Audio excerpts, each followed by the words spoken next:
Hi everyone, welcome back to another episode of Small Caliber Arms Review. I'm Richard, and today we're going to be taking a look at the Mossberg MVP. This is a bolt action rifle that takes AR-15 magazines.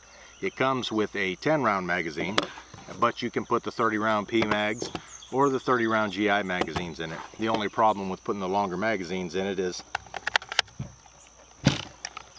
if you need any adjustment, sometimes you might run out of room there. With the smaller magazines, you don't have to worry so much about it getting in the way of hanging down underneath the gun. Not quite flush fit, but it fits pretty tight up against there. And 10 rounds in a bolt magazine is probably about all you're going to shoot anyways. If you're taking this out hunting, it's a good rifle for it. In fact, the MVP stands for Mossberg Varmint Predator. You're going out to do some coyotes and stuff.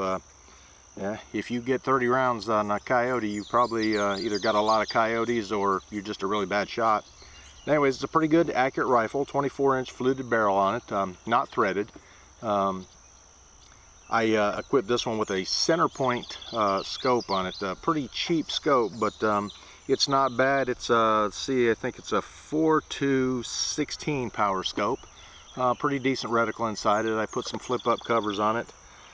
Makes it nice if you are out going predator hunting and everything. You got to go through the woods or whatever. You don't get your lenses all scratched up and dirty. But we're going to throw a few rounds in this thing, and I got a 100-yard target set up there. We're going to give it a few shots and see how it does.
Let's go up there and check that out and see how we did. Man, it's a hot one here today in the good old Ohio summer sun. One of the things I did notice about the magazine I had in there is I had several different rounds in there. I had some just full metal jackets, I had a couple soft points, and I had a green tip steel core ammo in there. So each one of them shot a little bit differently, but we'll go up there and see how I did. Okay, there's the 5-shot group. I think that was my first one, second one, third one, fourth, and fifth one. Like I say, I shot several different ammos through it, several different bullet weights. So, you know, we'll try it with some more on this upper target up here and see if we can do any better. All right, I just went ahead and threw 5 more rounds of, it still is just full metal jacket ammo. I think this is PMC X-Tac. It's not a good precision ammo, but it's a lot of fun to run through a bunch of ARs. It's pretty cheap, inexpensive ammo. Not necessarily real accurate, real consistent loadings in them or anything, but they're fun to shoot. I don't know that I really have any good precision 223 or 556, but that is another thing about this rifle. Not only does it take the AR magazines, but it is chambered in both 556 and 223. So you don't have to worry about high chamber pressures by throwing 556s in here. It can handle both of them. So put 5 more rounds back in there, and we're going to go ahead and try for that upper target, see if we can get a little better on the accuracy. I am shooting off a bipod here. It's a little wobbly, not nearly as steady as sandbags. Yeah, maybe I'm trying to find some excuses here, but it's a good, accurate rifle. Long barrel on it, kind of lends toward its accuracy. It does have the Mossberg's version of a accuracy trigger, or an accu trigger if you would.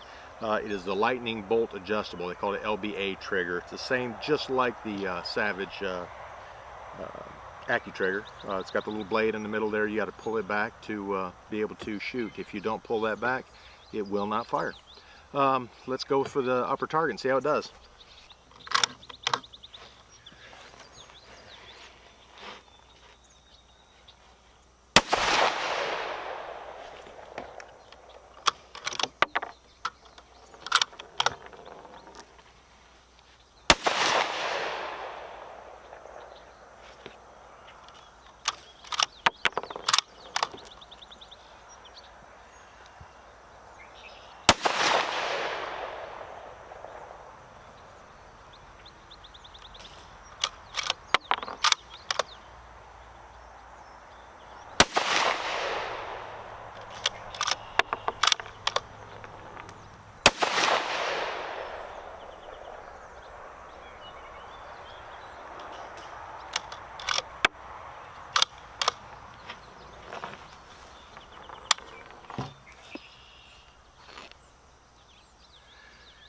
There was a mix of ammo in there too. I actually had a tracer in that group of 5 there. If I'd had the camera turned the other way, you'd have seen the smoke coming off of there. But we'll go up there and take a look at that. Again, it's not my best shooting for sure, but we'll take a peek at it anyways.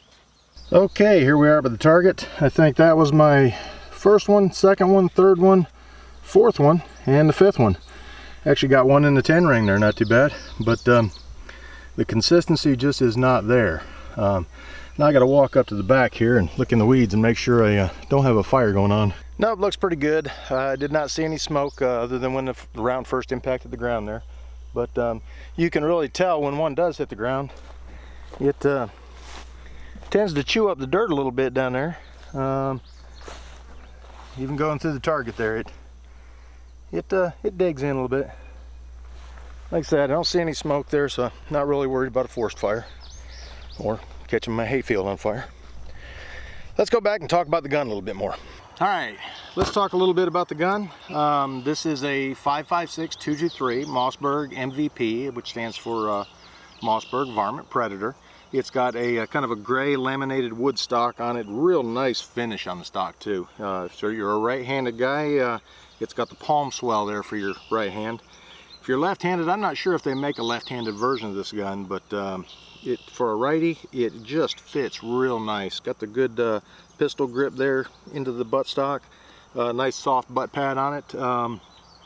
Good, comfortable gun. Got a little bit of weight to it, which is nice. Helps manage the recoil. Not that 5.56 or 223 really has a lot of recoil, but it's easily manageable. It comes with the scope mounts on the front of there, little short Picatinny rails. It's got a spiral fluted bolt on it.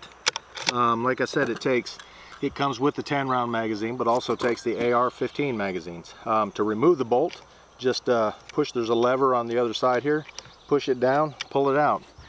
Now, Mossberg did something a little different on here. With the way a AR-15 magazine feeds, it feeds 1 round from each side of it. They're a double stacked magazine. So you've got this little lip down here in the bottom that moves up and down, and that enables it to catch either side of the magazine where the round is. The ejector pin in there, extractor, just a lot like an AR-15 bolt. It's just a bolt action instead of a semi-auto. Put it back in, just line it up in there, the 2 lugs, push your bolt release lever down, you're good to go, back in there. Your safety is mounted right up here on the side. Got a little red dot there painted on the stock to let you know if it's ready to fire. If you don't see the red, then it's unsafe. Again, this is the lightning bolt adjustable trigger. They call it the LBA. And if you look at it, they've got a little lightning bolt carved in it there. And it's a good looking gun. The only problems I've really noticed with it is sometimes not so much the factory magazine. Sometimes it does happen, but when you put a larger magazine in there, you tend to have to push it forward a little bit just to get it to reliably feed, because sometimes it just kind of binds up when you go to rack your next round in there. Other than that, it's a great shooting gun. Don't let what I did on the target sway your opinion of it one way or the other. When you're shooting 100 yards, 16 power scope on it, and you're trying to hold the crosshairs right there on the center of the target, you can watch carefully and you'll see your heartbeat going on in there. Now, if this thing was put up on sandbags, it would probably be a tack driver, I'm sure. But I've got a bipod on it and a sling on it, because this is another gun I like to take out and go do a little groundhog control. And with what I shot on the targets up there, it's at 100 yards, it's a minute of groundhog, I guess. Great shooting gun, fabulous looking gun. Really is a beautiful, beautiful rifle.